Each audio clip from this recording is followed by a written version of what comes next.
Assalamualaikum warahmatullahi wabarakatuh. Selamat datang kembali para mahasiswaku semua dari minggu kelima di Biokimia Pertanian dan Lingkungan.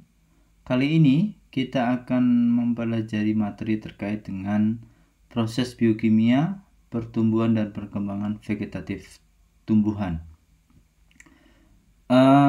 Bagian vegetatif tumbuhan itu merupakan bagian penting terkait dengan bagaimana tumbuhan itu tumbuh dan berkembang. Misalnya adalah bagian vegetatif itu adalah daun, kemudian batang, umbi, itu adalah beberapa contoh bagian vegetatif tumbuhan. Suatu tumbuhan itu akan mengalami fase perkembangan meliputi beberapa fase. Paling tidak ini gambar ini gambar mencerminkan beberapa fase pertumbuhan yang akan dilalui oleh suatu tanaman. Fase yang pertama adalah gametofit. Ini adalah fase yang pertama, gametofit, yaitu reproduksi seksual atau pembentukan gamet. Setelah terjadi pembuahan, maka akan terbentuk populasi induk dibentuk dalam embrio. Yang membentuk yang pertama adalah root apical meristem, yang kedua adalah shoot apical meristem. Ini adalah proses embryogenesis dan seed maturasian. Selanjutnya, dalam perkecambahan, meristem membentuk tumbuhan menjadi tanaman utuh. Nih, dari meristem ini, jaringan meristem akan membentuk tumbuhan menjadi tanaman utuh. Kemudian seluruh bagian atas tanaman berasal dari, yang bagian atas ini berasal dari shoot apical meristem, gitu ya. Setelah perkecambahan akan melewati 3 fase, yaitu fase vegetatif, ukuran dan masa tanaman meningkat pesat. Cirinya tuh ini fase vegetatifnya, ukuran dan masa tanaman meningkat pesat. Terdapat 2 fase vegetatif, yaitu remaja dan dewasa, atau remaja ini sering disebut dengan juvenil dan dewasa. Tanaman kompeten yang terakhir adalah tanaman kompeten untuk berbunga menuju fase transisi perkembangan reproduksi. Dalam hal ini shoot apical meristem itu memunculkan bunga, bukan tunas. Jadi begitu ya, pada fase reproduksi, berarti fase ini, maka shoot apical meristem memunculkan bunga tapi bukan tunas. Di dalam bunga, gamet jantan dan betina itu akan terbentuk yang memasuki fase perkecambahan gametofit pendek haploid sebelum bergabung membentuk zigot diploid yang baru. Nah, ini kembali lagi ke tahap yang ini. Dan ini adalah beberapa fase perkembangan suatu tumbuhan. Nah, ada istilah yang tadi yang sudah saya singgung di depan tadi, bahwa ada istilah yang disebut dengan juvenil atau remaja. Juvenil itu adalah fase pertumbuhan vegetatif setelah perkecambahan. Tumbuhan tunas membentuk daun asli dan cabang, namun tidak dapat bereproduksi secara seksual, yaitu tidak mampu berbunga. Nah, pada fase ini, vegetatif itu berarti mulai germinasi, perkecambahan, fase perubahan vegetatif, floral transisi, ini masih fase vegetatif. Kemudian ini sudah berbunga, ini berarti sudah masuk fase generatif, gitu ya. Nah, faktor-faktor apa saja yang mempengaruhi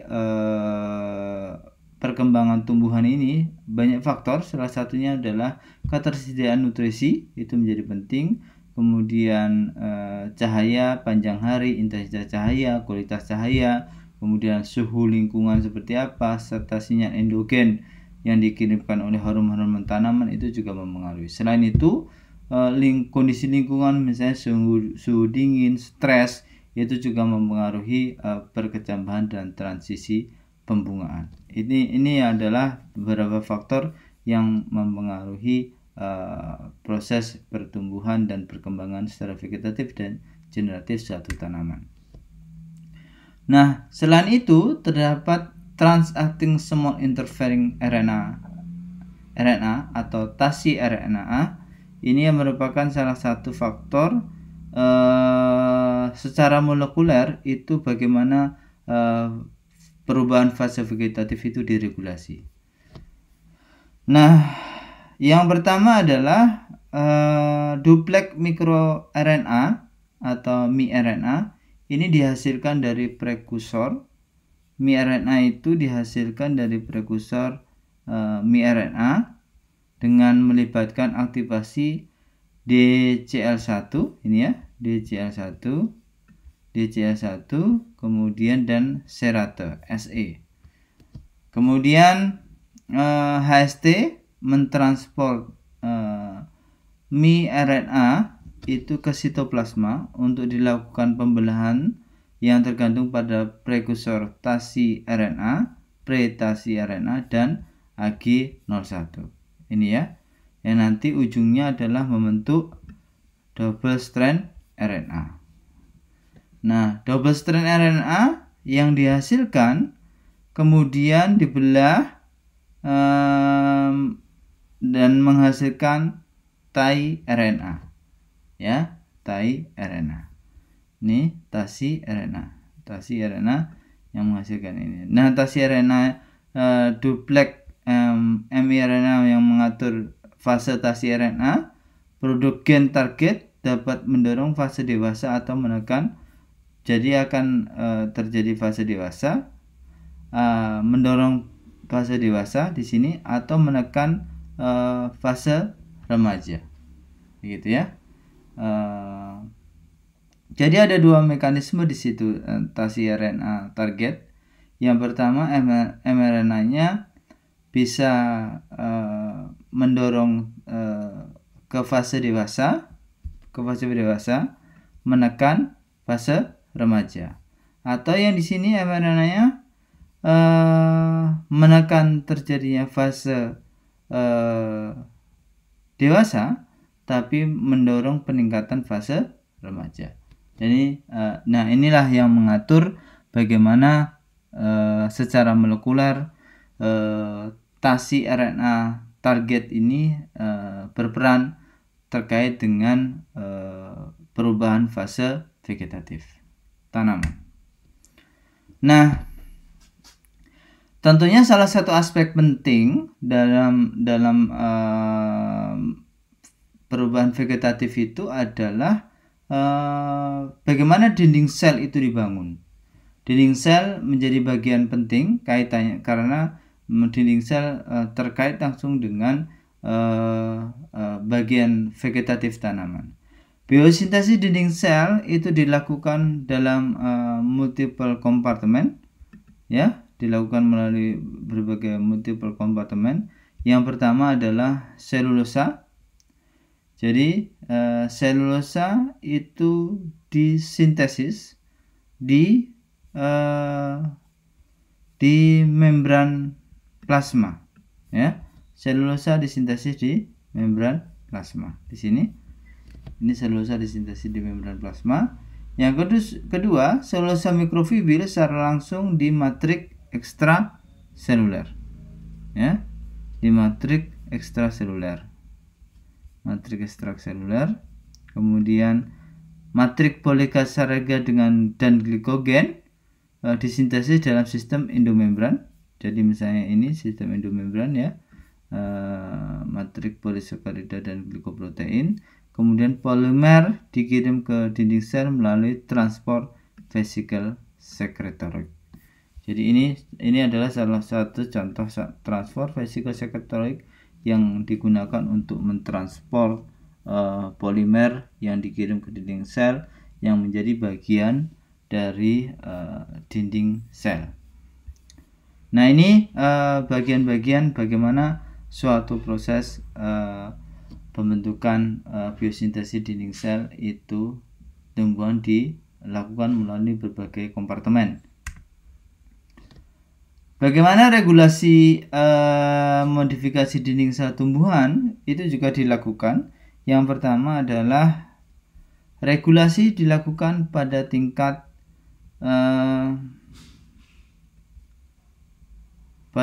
yang disebut dengan faktor transkripsi. Itu ya, faktor transkripsi, bahwa terdapat gen-gen yang nanti yang digunakan untuk mengekspresikan terjadinya sintesis dinding sel. Yang kedua, adanya nukleotida gula nukleotida, ya, gula nukleotida. Gula nukleotida menjadi penting karena terkait dengan substrat yang nanti berfungsi dalam biosintesis dinding sel. Yang ketiga adalah adanya sintesis polisakarida dan remodelingnya. Adanya sintesis ini sebagai bagian yang penting. Dan yang keempat adalah integritas dinding sel dan sensor mekanismenya. Ini bagian keempatnya. Jadi ini level regulasi dilakukan ada beberapa tahap. Yang pertama adalah pada tingkat transkripsi, faktor transkripsi. Yang kedua pada tingkat nukleotida, gula nukleotida. Yang ketiga pada tingkat sintesis polisakarida. Yang keempat pada tingkat cell wall integritas dinding sel dan sensor mekanisme. Ini yang menjadi bagian penting yang perlu dipelajari oleh para mahasiswa semua.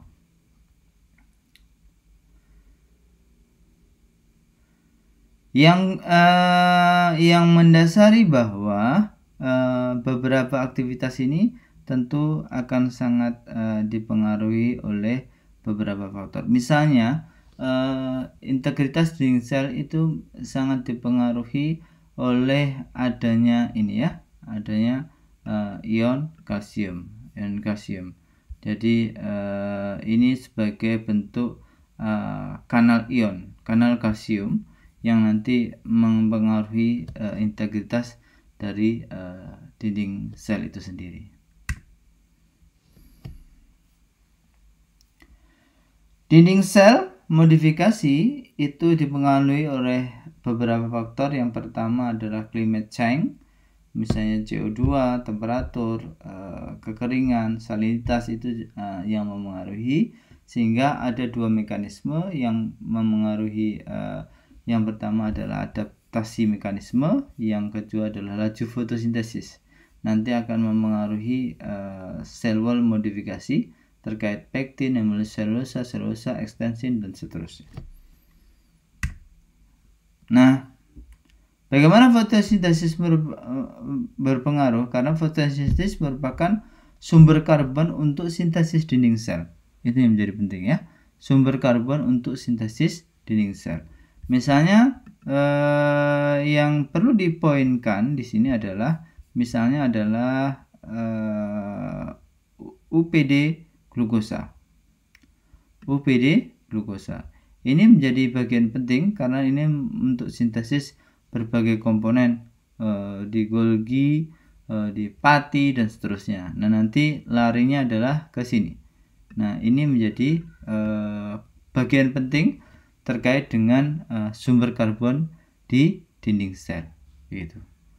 Dan UPD glukosa melalui sistem ini juga dapat secara langsung digunakan melalui adanya aktivitas enzim selulosa sintase kompleks, sehingga nanti akan membentuk selulosa cell wall matrix di sini, sehingga ini komponen ini merupakan komponen yang berasal karbonnya berasal dari fotosintesis. Nah, lintasan metabolisme sukrosa dan penyediaan UDP glukosa di organ simpanan itu menjadi bagian penting. Jadi UDP glukosa itu juga digunakan sebagai substrat untuk dinding sel. Baik, yang perlu dipoinkan di sini, misalnya di sini berarti ini ya, UDP glukosa. UDP glukosa menjadi bagian penting karena yang pertama dia dapat bereaksi langsung dengan selulosa sintase kompleks untuk membentuk selulosa, atau UDP glukosa melalui beberapa tahap membentuk NDP sugar, sehingga nanti digunakan untuk membentuk hemosilulosa dan pektin. Jadi ini dari metabolisme sukrosa ini menjadi hal yang sangat penting untuk digunakan. Nah, di metabolisme sukrosa sendiri, sukrosa ini kan hasil dari proses fotosintesis. Di sukrosa, melalui sukrosa H-symport itu bisa langsung ke dalam sitosol. Di sitosol nanti diubah menjadi UDP glukosa melalui ini, atau melalui sukrosa diubah menjadi heksosa melalui dengan adanya enzim cell wall invertase. Di heksosa nanti masuk ke dalam sitosol kembali membentuk heksosa. Di heksosa inilah nanti dirubah ke heksosa fosfat. Heksosa fosfat nanti berubah langsung ke UDP glukosa. Nah, nanti digunakan sesuai dengan kebutuhannya. Nah, nanti kaitannya adalah di sini, linknya adalah di sini antara respirasi atau ke sintesis. Tentunya ketika kebutuhannya dalam metabolismenya lebih mengarah ke energi yang dibutuhkan, tentu akan lebih mengarah ke sini. Tetapi kalau energi tidak terlalu diperlukan, tetapi lebih ke pertumbuhan fase vegetatif misalnya, tentunya lebih akan mengarah ke sini, begitu ya, dan seterusnya. Nah, ini adalah pembentukan gula nukleotida sebagai substrat untuk biosintesis hemosilulosa dan pektin. Jadi berarti sukrosa diubah menjadi UDP glukosa, gitu ya. Diubah menjadi UDP glukosa. Ini berarti di sini diubah menjadi UDP glukosa. UDP glukosa diubah di dalam Golgi untuk nanti digunakan untuk pembentukan hemosilulosa dan pektin. Jadi kalau melihat titiknya, titik masuk ke dalam Golgi. Jadi proses pembentukan substratnya UDP ini ya, berarti UDP ini itu terjadi di Golgi, di aparatus Golgi, tidak di sitosol. Nah, mekanismenya melalui beberapa tahap, misalnya UDP ini ranosa, galaktosa, glukosa A, API, ini beberapa titik yang bisa dilalui, begitu ya, yang bisa dilalui. Jadi cukup banyak ya, titik yang bisa dilalui oleh substrat, sehingga menghasilkan substrat yang bisa digunakan untuk membentukkan hemosilulosa dan pektin. Pada intinya adalah sumbernya adalah sukrosa. Sukrosa berasal dari proses yang disebut dengan fotosintesis. Nah, kembali lagi, ini secara sederhana kita bisa memberikan gambaran bahwa fotosintesis itu menghasilkan gula.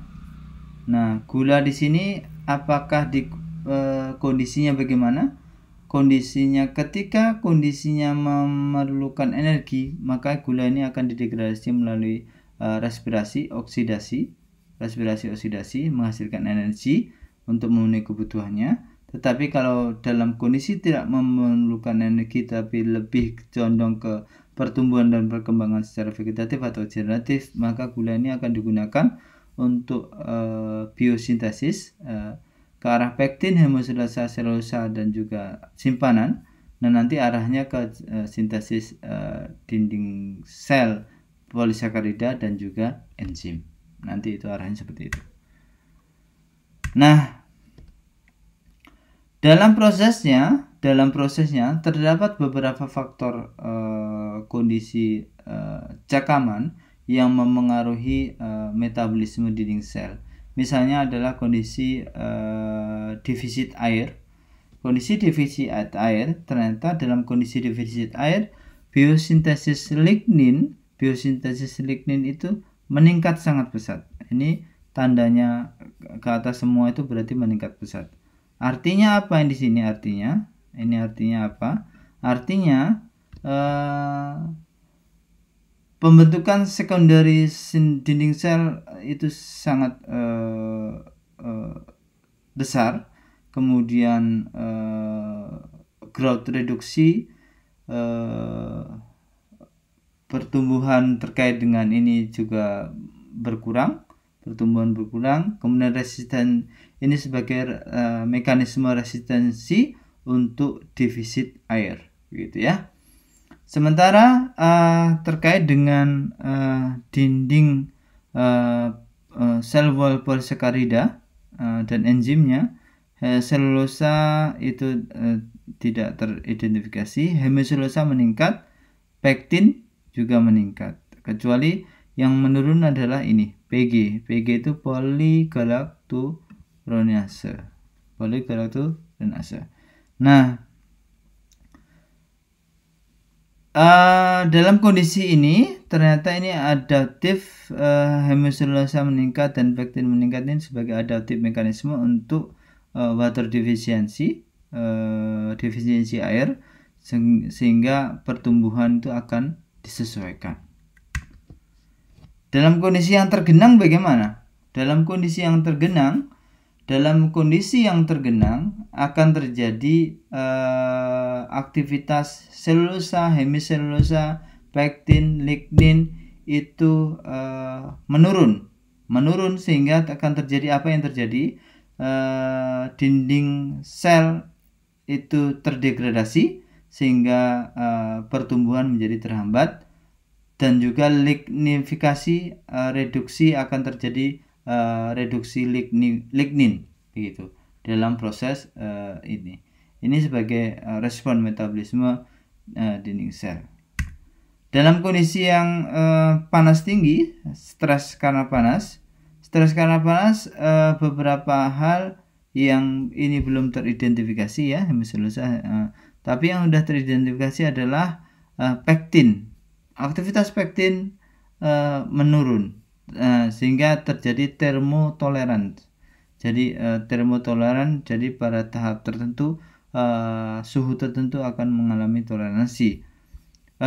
Pertumbuhannya menurun dan sel protektif mekanisme terjadi juga sama. Di situ ada termotoleran. Ada protein yang terkait dengan dinding sel lain, yaitu AGP. AGP itu arabinogalaktan protein, yang ternyata aktivitasnya dalam kondisi yang cekaman panas yang tinggi itu meningkat. Ini sebagai mekanisme termotolerans dari suatu tanaman.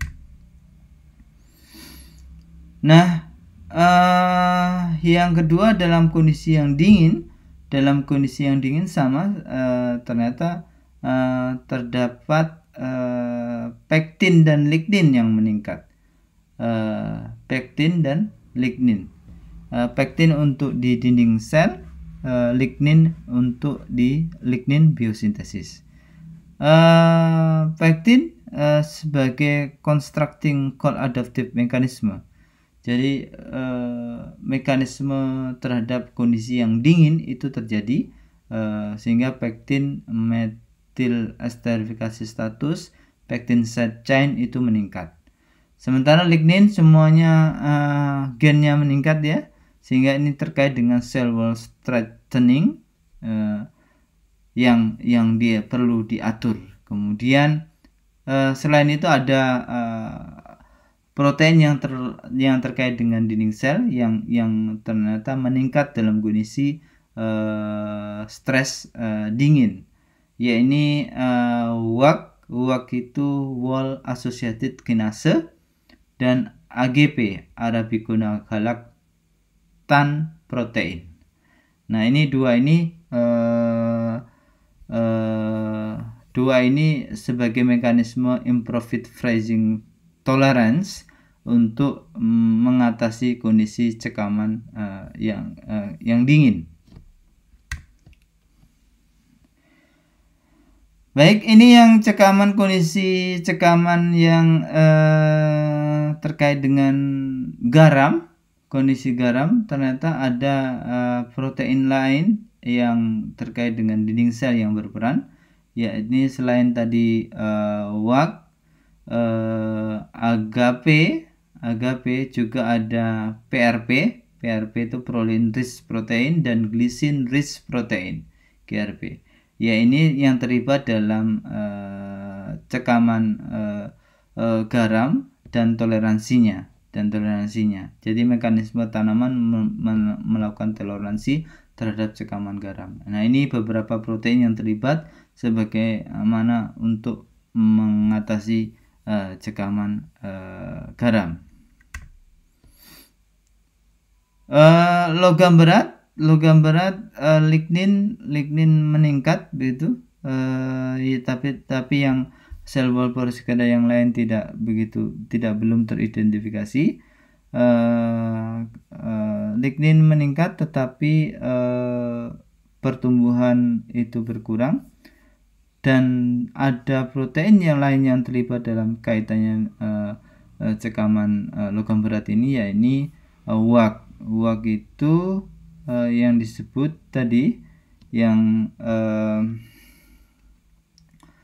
WAC di sini tidak ada WAC, tapi di atas ada. WAC itu adalah ini, wall associated kinase. Wall associated kinase yang terkait dengan stress heavy metal signaling, ya, stress heavy metal signaling. Kalau cahaya ada beberapa aspek respon cahaya ini, mulai dari side avoidance, light irradiance, dan UV light, begitu ya. Yang pertama adalah cell wall loosening, enzim actin on hemicellulose ini meningkat. Jadi meningkatkan extensibility dari dinding sel dan perpanjangan dinding sel, begitu ya. Kemudian light irradiasi ini meningkatkan aktivitas selulosa hemiselulosa, lignin, sehingga ketebalan dinding sel itu juga akan berpengaruh meningkat. Polimer, sel wall polimer UV ini sehingga meningkatkan elasticity, penghambatan elasticity dari dinding sel, mempengaruhi radiasi kerusakan, mengurangi kerusakan akibat radiasi. Jadi ini beberapa aspek yang dipengaruhi oleh cekaman. Ini ozon juga berpengaruh ternyata terkait dengan di dinding sel wall polisaccharidia adalah pektin. Ini sebagai constructing adaptive mechanism dinding sel. Kemudian di biosintesis lignin itu belum teridentifikasi. Kemudian di outer protein related dengan dinding sel itu terutama terlibat dalam signaling stress, itu ada CW invertase inhibitor dan GRP, glycerin rich protein. Ini beberapa protein yang terlibat dalam kaitannya dengan ozon, ya, ozon juga mempengaruhi aspek-aspek metabolisme dinding sel. CO2 juga berpengaruh, terutama selulosa, hemiselulosa, dan pektin itu sangat berpengaruh, sehingga dalam kondisi ini akan meningkatkan pertumbuhan, meningkatkan biosintesis pathway dari dinding sel. Jadi CO2 meningkat, tentunya pertumbuhan meningkat karena kaitannya dengan fotosintesis, dan juga meningkatkan biosintesis dinding sel. Baik, terima kasih. Itu yang bisa saya sampaikan untuk pertemuan materi kali ini. Lebih dan kurangnya mohon maaf. Semoga ilmu yang saya sampaikan menjadi ilmu yang bermanfaat. Sekian dari saya. Assalamualaikum warahmatullahi wabarakatuh.